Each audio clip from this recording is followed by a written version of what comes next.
Bonjour, c'est Maël, vidéo un peu spéciale aujourd'hui, déjà parce qu'elle n'était pas du tout prévue, donc c'est globalement de l'impro.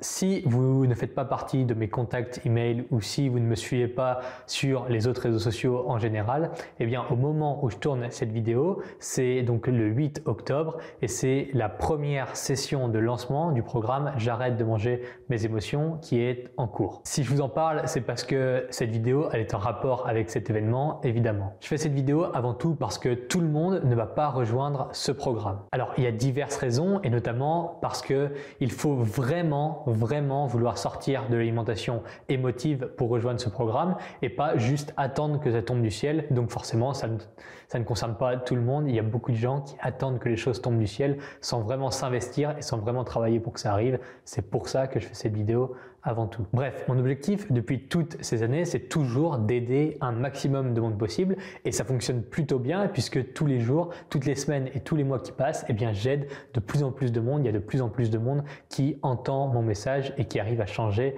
grâce à ça. Donc c'est super. Dans cette optique, comme d'habitude, eh bien je vais vous donner aujourd'hui mon meilleur conseil pour arrêter ou en tout cas pour réduire les craquages alimentaires. Attention, ça va être vraiment très long. Mon meilleur conseil pour réduire ou pour arrêter les craquages alimentaires, c'est d'écrire. Oui, écrire. Alors qu'est-ce qu'on écrit? Eh bien, je vous conseille de tenir un journal pour écrire ce que vous ressentez avant un craquage alimentaire, après un craquage alimentaire, avant de vouloir grignoter, quand vous êtes stressé, quand vous êtes angoissé, quand vous êtes fatigué, quand vous ressentez de la colère. Tout ça, quand vous êtes triste, tout ça, vous l'écrivez, vous extériorisez à l'écrit. Et voilà, mon meilleur conseil aujourd'hui, c'est ça. Essayez d'écrire le plus possible ce que vous ressentez. Essayez de tenir une sorte de journal de vos émotions liées à l'alimentation prioritairement. Alors ça paraît peut-être débile pour certains d'entre vous, mais l'écriture est une forme sophistiquée de réflexion. L'écriture, ça se trouve à la limite entre le conscient et l'inconscient, c'est une façon pragmatique, si vous voulez, de méditer. D'ailleurs, les vertus de l'écriture sur la santé sont assez époustouflantes et pourtant, malheureusement, personne ne vous en parle ou en tout cas, ça n'est pas du tout assez partagé. Mais alors, à quoi bon écrire si on n'est plus à l'école ou à quoi bon écrire si on n'en est pas obligé? C'est une bonne question et la réponse, c'est simplement que l'écriture permet à certaines parties de vous de s'exprimer. Ce sont des parties de votre pensée qui sont généralement bridées par votre conscience, par votre volonté. C'est comme si dans votre esprit, il y avait une pièce secrète où vous enfermiez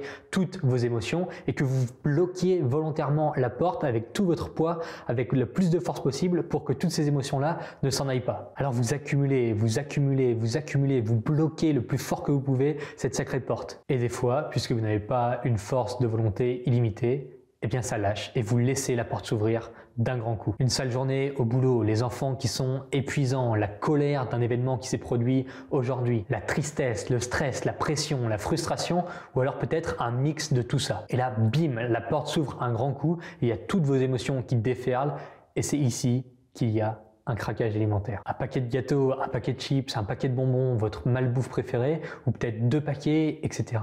Au final, vous vous sentez comme submergé pendant un instant, incapable de vous arrêter, incapable de vous contrôler. Et puis vous finissez par reprendre conscience. Vous avez honte, vous vous sentez minable, vous vous sentez trop faible d'avoir encore craqué. Alors vous vous blâmez, vous vous jugez, vous êtes malveillant avec vous-même.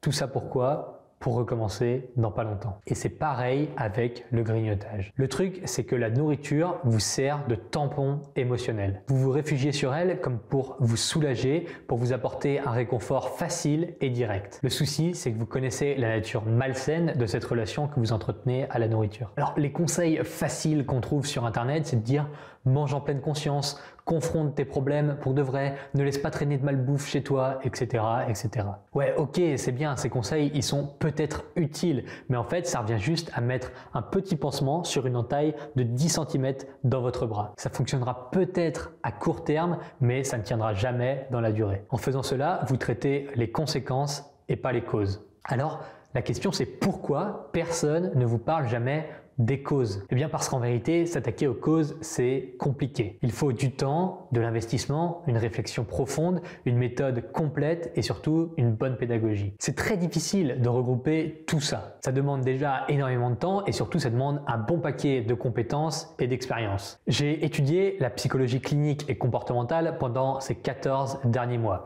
J'ai également suivi 1127 élèves dans leur transformation physique durant ces 5 dernières années. Alors, j'y ai passé pas mal de temps, j'y ai développé quand même quelques compétences et surtout j'ai accumulé un bon paquet d'expérience. J'ai fini par créer le programme J'arrête de manger mes émotions. La vérité, c'est que ce programme n'est pas fait pour tout le monde. Il faut vraiment vouloir arrêter les grignotages, stopper les craquages, apprendre à gérer son stress. Il faut le vouloir profondément, ça n'est clairement pas un miracle. Si c'est ce que vous voulez, eh bien en rejoignant le programme, vous serez guidé de A à Z.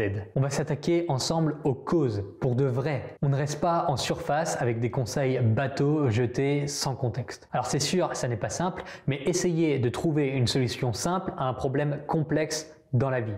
Ça n'existe pas. Autant faire les choses sérieusement et profondément une bonne fois pour toutes. Alors si vous pensez que toutes ces histoires d'alimentation émotive ne sont pas vraiment un problème pour vous, si vous pensez que grignoter au final pour vous ça n'est pas si grave, si vous pensez que faire des craquages alimentaires ça n'est pas si grave, s'il vous plaît ne rejoignez pas le programme. Maintenant, si vous avez vraiment envie de retrouver une relation saine à la nourriture, si vous en avez marre des grignotages incessants, des craquages à répétition et surtout de la fragilité psychologique et physique que cela entraîne, là vous devez cliquer maintenant sur le lien dans la description. Je vais vous accompagner très sérieusement au travers du programme J'arrête de manger mes émotions et d'ici 2 mois, je vous garantis que vous aurez largement progressé.